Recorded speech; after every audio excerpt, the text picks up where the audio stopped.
আবেগ, আর সেই আবেগের কেন্দ্রবিন্দুতে যদি থাকেন লিওনেল মেসি, তাহলে তা ঘিরে উত্তেজনা যে কয়েক গুণ বেড়ে যাবে সেটা আবারও দেখা গেল নতুন করে। বিশ্বকাপের আগে আবারও সেই নাম ঘিরেই তৈরি হয়েছে নতুন বিতর্ক, নতুন আলোচনা আর নতুন কৌতূহল। বিশ্বকাপের মঞ্চে আর্জেন্টিনার প্রথম ম্যাচের আগে দলের প্রস্তুতি যখন তুঙ্গে, তখনই এক অদ্ভুত ঘটনার সাক্ষী থাকলো ফুটবল দুনিয়া। একটি স্টেডিয়ামে চলছিল আর্জেন্টিনা দলের ফটোশুট, চারপাশে ক্যামেরার ঝলক, প্রস্তুতি, ব্যস্ততা, আর তার মাঝেই উচ্চস্বরে বাজছিল গান। সেই মুহূর্তেই সামান্য বিরক্তি প্রকাশ করেন মেসি। এক সহকর্মীর দিকে তাকিয়ে তিনি শান্ত গলায় বলেন, গানের শব্দটা কি একটু বেশি জোরে বাজছে না? তার এই অনুরোধের পরই সঙ্গে সঙ্গে আয়োজকরা শব্দের মাত্রা কমিয়ে দেন, আর স্বাভাবিকভাবেই আবারও ফটোশুটে মন দেন আর্জেন্টিনার খেলোয়াড়রা। গানের শব্দে সমস্যা হলেও মেসি অবশ্য খুব বেশি বিরক্ত হননি। খানিক অনুযোগের সুরে নিজের কথা বলছিলেন। তবে তিনি তো আর 5 জন ফুটবলারের মতো নন, এই বিশ্বকাপের সেরা তারকাদের মধ্যে একজন, গতবারের বিশ্বকাপ জয়ী অধিনায়ক। তাই তিনি কোনো কারণে বিরক্ত হলে তা আয়োজকরা যে গুরুত্ব দিয়ে দেখবেন সেটা বলাই বাহুল্য। সেই কারণেই গানের আওয়াজ কমিয়ে দেওয়া হয়। পুরো ঘটনাটি যতটা আলোচনার জন্ম দিয়েছে, ততটা তীব্র প্রতিক্রিয়া মেসির পক্ষ থেকে ছিল না বলেই জানা যায়, যেখানে তার পেশাদার মনোভাব বেশি স্পষ্ট হয়ে ওঠে। মেসিকে ঘিরে যে কোনো ঘটনাই বিশ্বজুড়ে দ্রুত আলোচনার কেন্দ্রবিন্দুতে চলে আসে, তাই তার সামান্য অনুযোগও ভক্তদের কাছে বড় খবর হয়ে ওঠে। মাঠের ভিতরে ও বাইরে সর্বদা শান্ত, সংযত এবং লক্ষ্যভেদী এই তারকা ফুটবলারকে ঘিরে এমন ছোটখাটো ঘটনা মুহূর্তের মধ্যে বিশ্বজুড়ে আলোচনার বিষয় হয়ে ওঠে। আর্জেন্টিনার শিবির অবশ্য পুরো বিষয়টি স্বাভাবিকভাবেই দেখছে।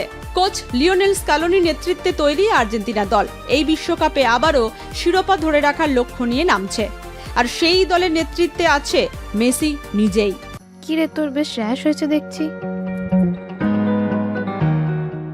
হ্যাঁ রে, কি করবো বলতো, র্যাশগুলো কিছুতেই কমছে না। অনেক কিছু ইউজ করলাম, তবুও কমছে না।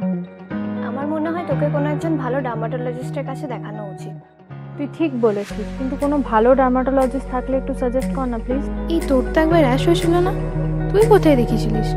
তুই একবার গৌরীদেবী হসপিটালসে দেখাতে পারিস, ওখানে ভালো এক্সপিরিয়েন্স ডার্মাটোলজিস্ট আছে। আমারও সেম প্রবলেম হয়েছিল, এখন ওখানে ট্রিটমেন্ট নিয়ে আমি এখন ঠিক আছি।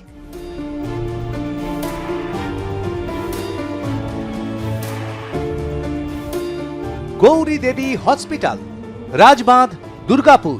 যোগাযোগ 8001003333, 8001113333।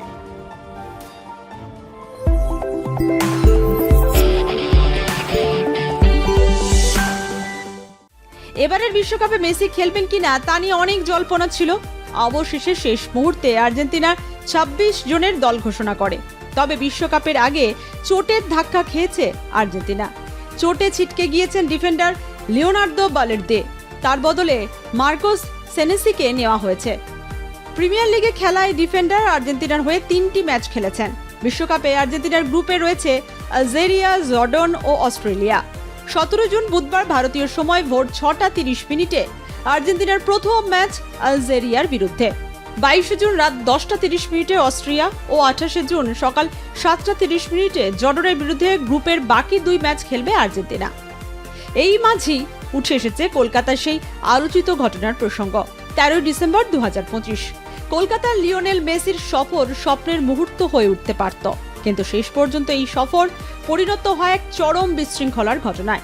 পরিস্থিতি নিয়ন্ত্রণের বাইরে চলে যাওয়ার মাত্র কিছুক্ষণের মধ্যেই মেসিকে স্টেডিয়াম ছাড়তে হয়। তারপরই লন্ডভন্ড হয়ে যায় কলকাতার বৃহত্তম ফুটবল স্টেডিয়াম যুবভারতী ক্রীড়াঙ্গন। প্রিয় তারকাকে এক ঝলক দেখার আশায় আসা হাজার হাজার দর্শকের ক্ষোভ আছড়ে পড়ে স্টেডিয়ামে। এমন নজিরবিহীন ঘটনার সাক্ষী সাম্প্রতিক সময়ে কলকাতা হয়েছে কিনা তা মনে করা কঠিন। এই অভিশপ্ত দিনটার কথা কলকাতাবাসী ভুলতে পারেনি, আর পারবেও না। এখন প্রশ্ন হচ্ছে, মেসি কি সত্যিই এত সহজে বিরক্ত হন, নাকি একজন বিশ্ব তারকার চারপাশে তৈরি হওয়া অতিরিক্ত আবেগ ও বিশৃঙ্খলায় কখনো কখনো অস্বস্তিকর কারণ হয়ে দাঁড়ায়?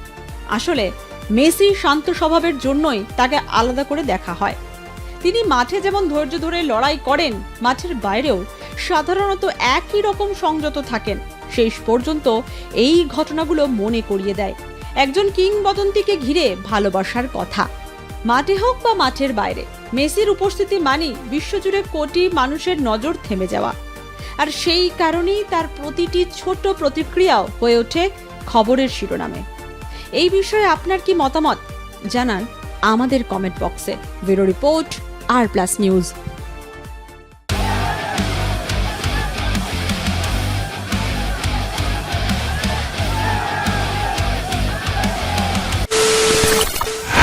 খবরের নামে প্রতিদিন সন্ধে আপনার ড্রয়িং রুমে কি শুধুই চিৎকার চেঁচামেচি খেয়ে আসে? বিতর্কের নামে চলে গালাগালি আর কাদা ছোড়াছুড়ি। এবার সময় পরিবর্তনের, কারণ আমরা কান ফাটানো চিৎকারে বিশ্বাস করি না। আমরা বিশ্বাস করি খবরের সত্যতায়। আমরা কোনো পক্ষের হয়ে গলা ফাটাই না, আমরা সাধারণ মানুষের হয়ে প্রশ্ন তুলি। চিৎকার নয়, শুধু খবর হবে যেখানে বিতর্ক আছে কিন্তু কুৎসিত ঝগড়া নেই।